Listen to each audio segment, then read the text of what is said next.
Welcome to another episode of Two Old Geeks Talking. Now on the World Wide Web. Hey, welcome back to Two Old Geeks Talking. I'm Rob. I'm Trace. And today we're discussing Antiheroes. I was good to see you, brother. I'd see you forever. I know. It's been a bit. When you first said you wanted to talk about anti-heroes, I was like, okay.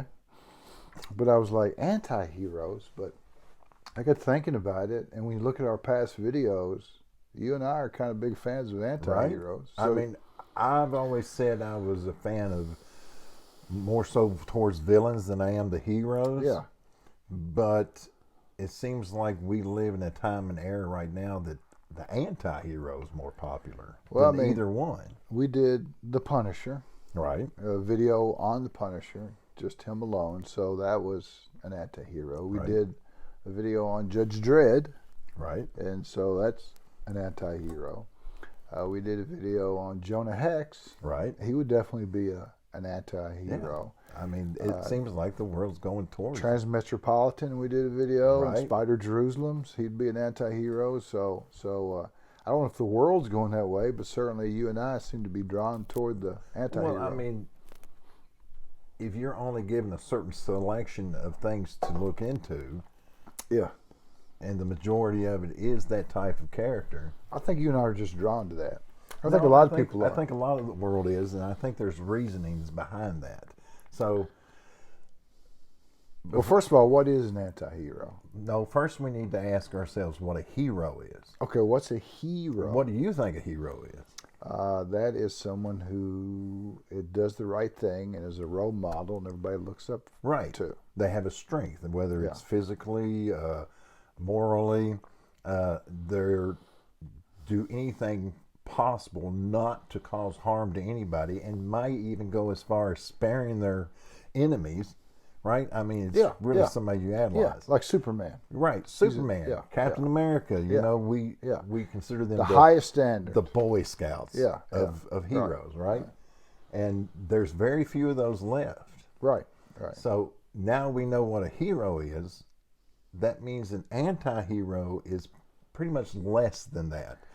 They're flawed to an extent. I mean, to me, an anti-hero is a good guy doing bad things, or a bad guy doing good things. Would you agree? I think an anti-hero is somebody who lives in the gray. They're not white. They're not black. They live in that gray area. Yeah. And so I think an anti-hero also has a goal and an agenda, and they really don't give two rats' asses whether it's a good guy or a bad guy standing in their way to get to where they're wanting to get. So I think in my mind there's actually a psychology phrase that kind of describes this type of character or person. It's called antisocial personality disorder. And it's not that they're afraid of society, it's that they just don't give a crap about society. So when we were growing up, the way we looked, what we would consider an anti-hero is different than today. Because when we were growing up, it was somebody who didn't fit the standard. So like Quasimodo had a physical hump, but he still was a good guy. He still did what was right. You had Aladdin. He came from a lower class of people, but he did something. He was heroic. You had, what was his name? Marvin and Wendy from the Super Friends. They weren't super powered, but they did heroic things just from being who they were. So when we were growing up, what was considered an anti-hero was just somebody that just didn't fit the standard, right? I mean, you know, I was drawn toward the Punisher at a very young age. Right. And so, you know, he was just a guy that there are some people that have boundaries and borders when it comes to the law. And so they can't, you know, they have to follow the letter of the law because we have different systems set up in each country. Whereas the Punisher didn't have to do that. Somebody would do something evil, somebody would do something wrong, and he would take them out, and it didn't matter if he did it in a lawful manner whatsoever. And so that's where the anti-hero come in. And usually they pair an anti-hero, an anti-superhero. And the reason I'm saying anti-superhero is there's lots of anti-heroes. Right. John Wick, he'd be considered an anti-hero, Right. but he's not an anti-superhero. They usually pair, good pairings is like the Punisher and Daredevil, where the Daredevil tries to do the right thing, tries not to kill anyone, and tries to follow the letter of the law. He is a lawyer after all. And then the Punisher, the Punisher would look at Batman and say, look, if you killed the Joker, This has been gone. yeah. You just think how many lives you would have saved if you had killed the Joker the first time he'd done something evil. Right. So I guess I kind of relate to that a little bit. Well, so no, I understand. yeah. So it wasn't until like maybe the 80s or 90s that your anti-hero started becoming more violent. Yes. And our heroes, writers like Stan Lee, Bob Kane, they were trying to add complexity to their characters, so they would make them not flawed, but downright broken. Like Peter Parker and Bruce Wayne, they were broken. Right. And so was Matt Murdock. Right. Daredevil, And so basically they had other things they needed to overcome other than villainy. Like Superman, he didn't have to overcome anything. Captain America didn't have to overcome anything. So I'm thinking writers begin to create broken characters. And in a way, I don't know if it's to add complexity or to try to touch the audience, connect with an audience. Well, if you're reading a story, sometimes you can live vicariously through a character. So, if I step beyond the law, then there's going to be issues for me as an individual. Right. So for me to read a story about somebody who disregards that and just does what's right, despite of any kind of religious moral or any kind of legal morality, then you're scratching an itch. So you may go through life and you may say, "Well, I wish I could do that, and I wish I could do that." Well, you can do that through the surrogate, through this anti-hero when you read their stories, and you're like, yeah. And so it's kind of like I said, scratches an itch. So, well, I also think it's kind of our perspective. I mean, take outside of comic books, one of my favorite anti-heroes is Captain Jack Sparrow. Yeah. In his era, in the time era that these movies were supposed to take place, which we have a Pirates of the Caribbean video also. he was actually considered a villain. I mean, he pirates are kind of villains. They were supposed to be hung by the neck until dead, right? Mm-hmm. But from where we sit in this era, we're like, oh yeah, he's savvy. Oh yeah, he's cool. Oh yeah, and we kind of idolize that type of person. So I think perspective. So then the question comes to, where does the gray stop and the black begin? What? In other words, can they cross a line? Yeah. For instance, let's take Magneto or Thanos.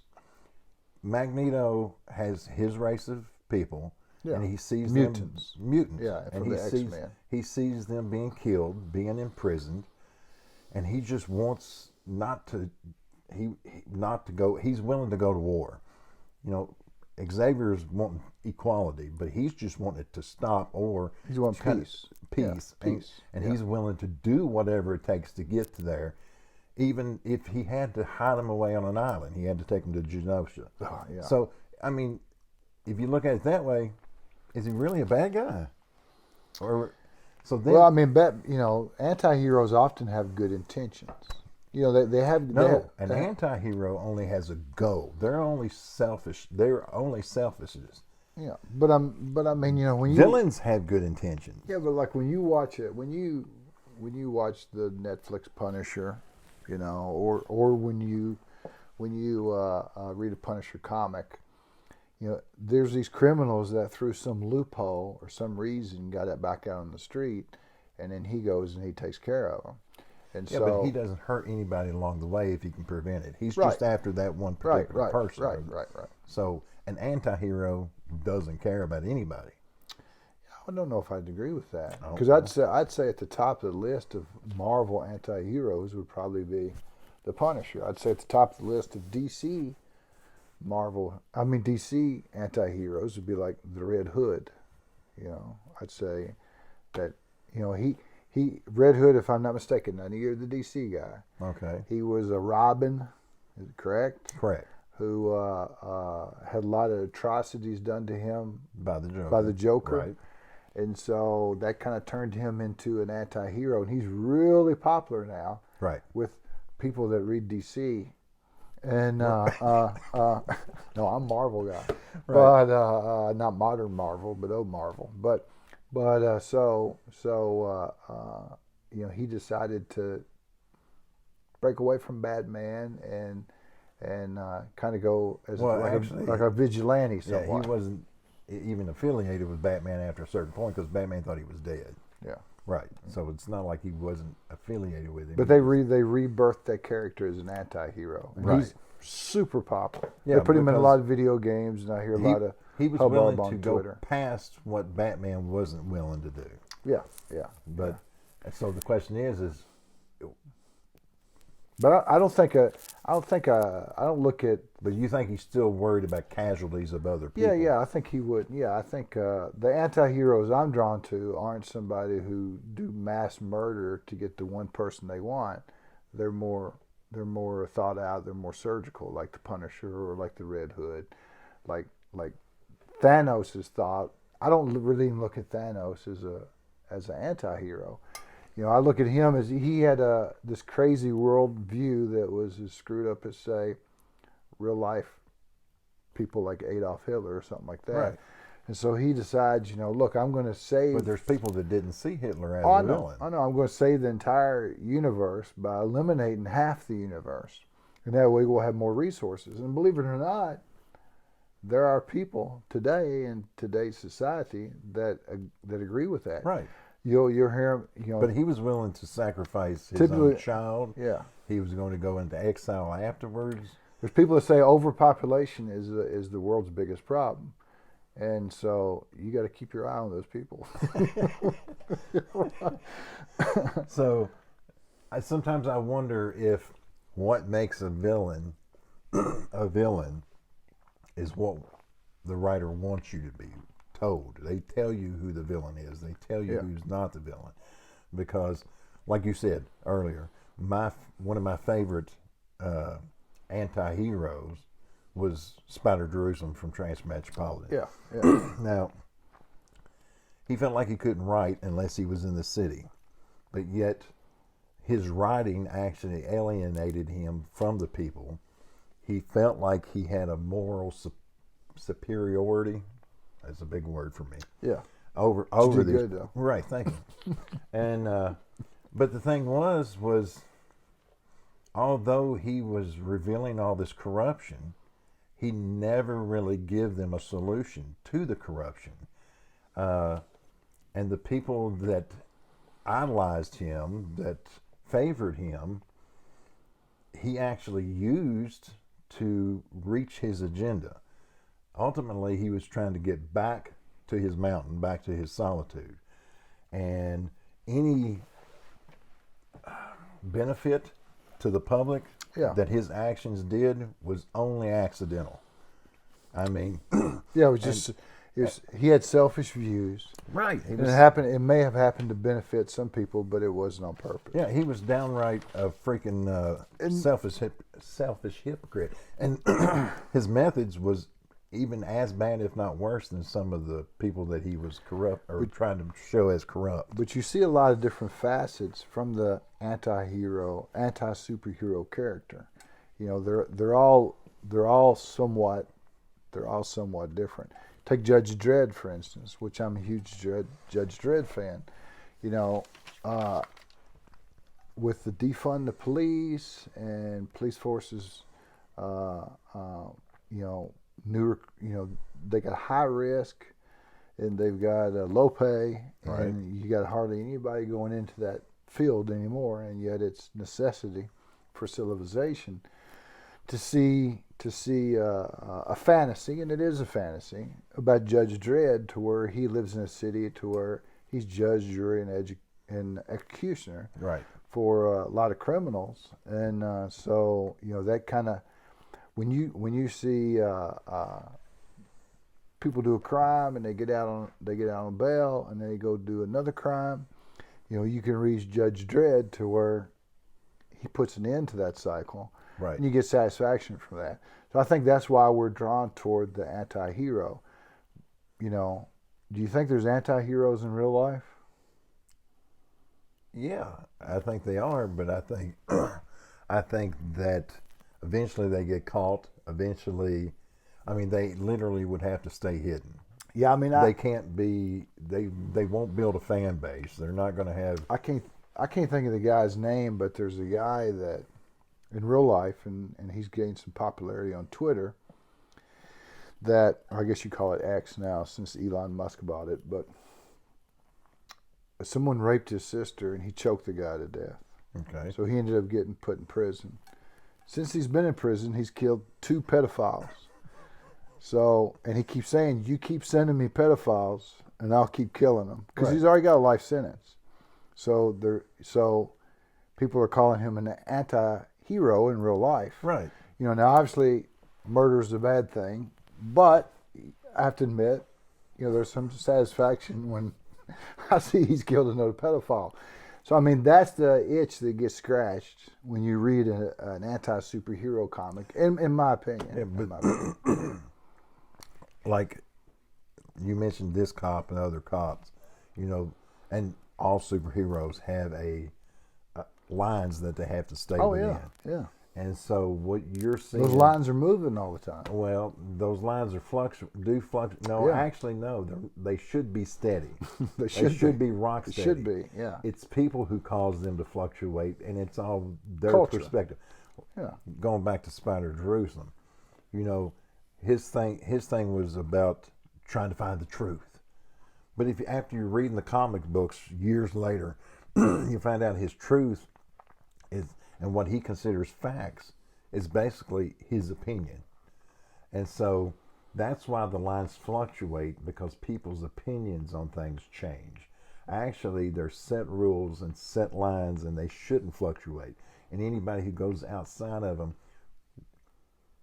I was accused of being black and white. I'm a black and white kind of person. Yeah. I don't live in the gray. Yeah. It's you're either good I've or always you're either considered you white. bad. But but there's people, and I think they use that as I'm just going into the gray area. They just use that as an excuse. Well, the thing is, in our culture, the lines are always fluctuating, and the reason they are, what is acceptable today in 2023 wasn't acceptable in 1963, and what was accepted in 1963 wasn't I agree. acceptable in 1903. So our culture changes those lines all the time. So what's permissible and not permissible, according to the culture, is in constant change. And so if we you live think long, the anti-hero is actually setting up what should be the new line? I think We're gonna push the I think the boundary. anti-hero doesn't pay attention to the lines. Right. I think the anti-hero doesn't. But doesn't see the villain lines. do the same thing? See, the question is when does an anti-hero actually become a villain? Well, first of all, let's look at some other anti-heroes other than the ones we talked about. Okay. So let's talk about Deadpool. All right. And I had Deadpool's first appearance, and a lot of people do, but I sold it on eBay. But the character has really changed over the years. He was kind of like a smart mouth Peter Parker when it first come out. Right. He talked a lot. The merc with the mouth is what they called him. But he's really become an anti-hero, and with the new movies, which I enjoy, Right. and they're adult themed. So just within a superhero movie, Deadpool movies step outside the line. Not only do they break the fourth wall, but they're definitely more adult than what you'd see typically.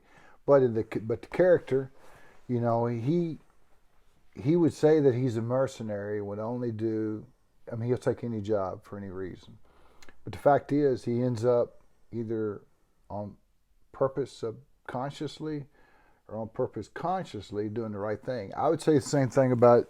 Yeah, but he was already outside the line. I would say the same thing about Jonah Hex. I mean, Jonah Hex, he was inside the line and crossed the line. Yeah, Jonah Hex will cross the line. He'll cross the Deadpool line. was already on the outside of the line. Right, and he started doing some good stuff. Yeah. But So a was- bad guy doing but good did things. But did the good things just happen to be consequence of him trying to reach his goal? Possibly. That's good. So But, that's where he lands into an anti-hero. or you take somebody like Ghost Rider. That's a real popular anti-hero. So, he got these demonic powers, right. but he decided to use those powers for good. But the way he goes about it isn't necessarily the nicest. Spawn, which I never have been a Spawn fan. Yeah, never was. I mean, I got the #1 issue, and I started reading it when they first came out, but I was reading everything that. Yeah, it's hard to believe they still make those. It's like on issue 300 and something. But it Spawn is a lot like Ghost Rider from the fact that he got these demonic powers, and he's trying to use them. He's trying to use them for good. He got his demonic powers by being sent to hell. Yeah. What did he do to go to hell?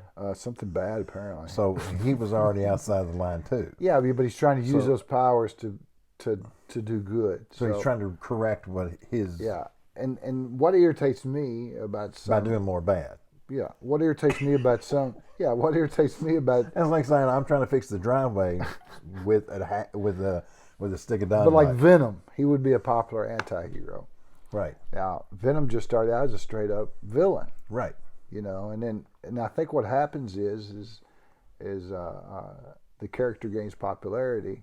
You remember we watched wrestling back in the 80s? Yeah. And so you'd have Hulk Hogan and he'd be good, and then Hulk Hogan would be bad. Right. And Andre the Giant would be good, and Andre the Giant would be bad. And they go back and forth all the time. And I think that's what they do with a lot of characters. But again, it boils down to what you're told to believe by the writers, whether it's the writers of the wrestling thing or the comic books themselves, and perspective. I just bit my lip. Holy hell, that hurt. Why'd you do that for? Are you hungry? Yeah.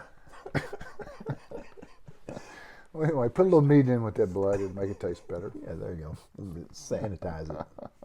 But I'm talking too much. This is your subject. Go ahead. I'm pretty much done. We're just discussing. Oh, okay. We're just bantering now. But I'm still drawn to I'm personally still drawn to the anti-hero because it allows me to live vicariously through people that are willing to step beyond their boundaries, to step beyond the law, beyond what is socially moral, to get the job done. Do you think? And I just like that guy in prison that it was in prison for choking to death a rapist, and he's killed 2 pedophiles when I was in there. I mean, a lot of people are looking up to him as a hero. Right. What about Rorschach from Watchmen? Right. That character, he saw a little girl kidnapped. Right. And then fed to dogs. Yeah. Yeah, she was abused and then fed to some dogs, and then he ended up catching it broke his mind. Right. And so he caught the guy and he fed the guy to the dogs as well. And so I think we're drawn to those characters. When we see injustice in the world, and we have laws and we have rules and we see injustice, and we see somebody take justice in their own hands, even though that may not necessarily be the right thing to do, we get some satisfaction from that. And I think that's where the anti-hero is popular. So my question is the day of a hero wearing the white hat, the cowboy with the white hat, is the day of us immortalizing or looking up to that type of person and trying to strive to be better. Are they gone? It shouldn't be, but I'm afraid it is. Yeah. I mean, like the Lone Ranger. Right. He would always shoot the gun out of somebody's hand. He didn't want to kill anybody. Right. And he was always trying to uphold law, but he was always trying to do it from a good moral standpoint. And so I think that everybody's imperfect. Right. And so I think it's hard for us to relate to that character because it's hard for us as people to live up to that character. Yeah, but I think sometimes we relate easier to the anti-hero because that may be more attainable to us than Superman or But Captain does that America. not give you that doesn't give you anything to strive to make yourself better? You just have to be as good as the next guy. If you have nothing to strive to be, to better yourself, and you're just going to be just like every other broken person in the world, Yeah. then there'll never be.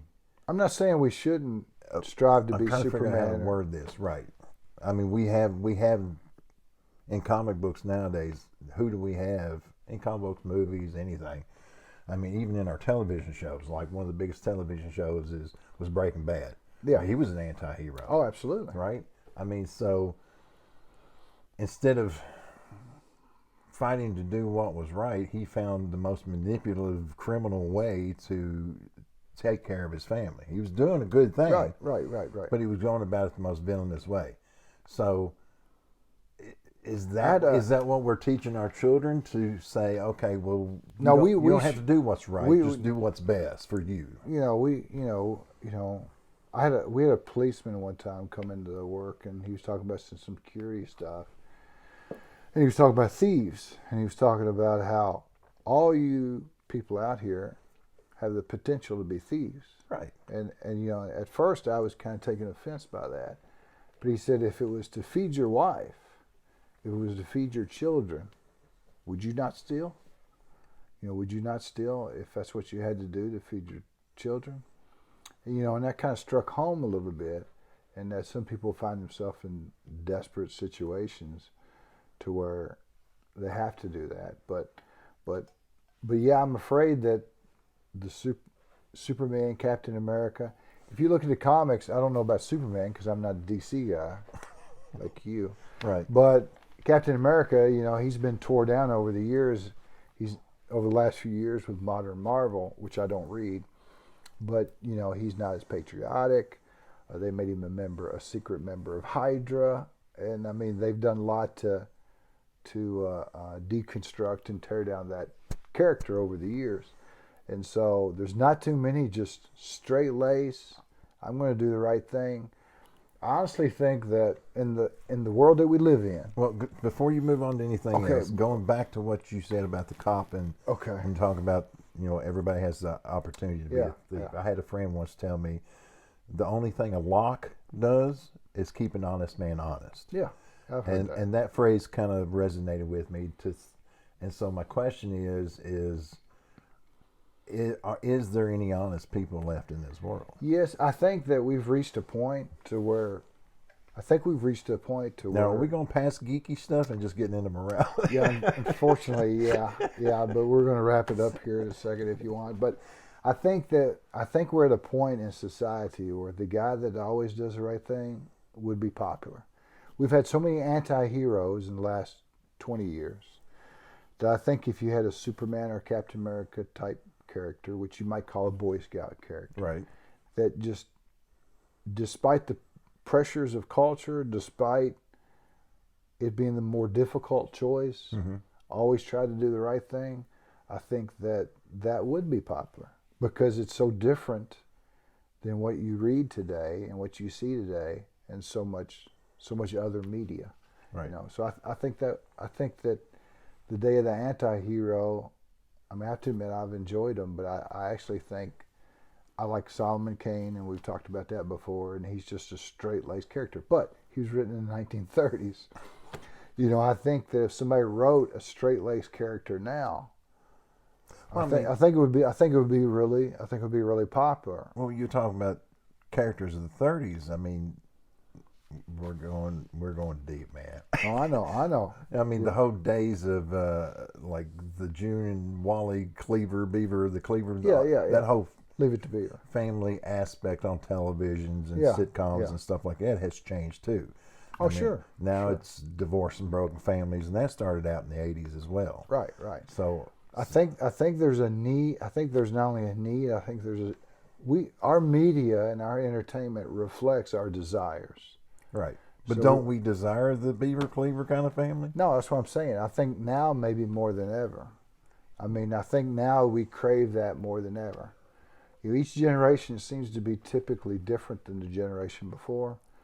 And so our children may not grab on to the anti-hero the way you and I did. Right. You and I had pretty straightforward, straight-laced parents.